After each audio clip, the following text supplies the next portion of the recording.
Şahbaz Modon'a gittiğine göre Gabriel'le işbirliği içindedir anlaşılan.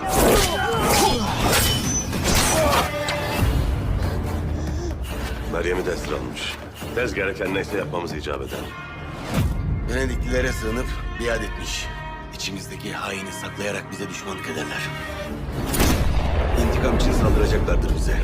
Onlardan evvel davranmazsak biz tehlikeye düşeriz. Oruç Kelemez'in her tarafında tedbirleri arttırmış. O kadar kan içici savaşçıyı nasıl sokacaksın ki Kelemez'e? Ben sokmayacağım.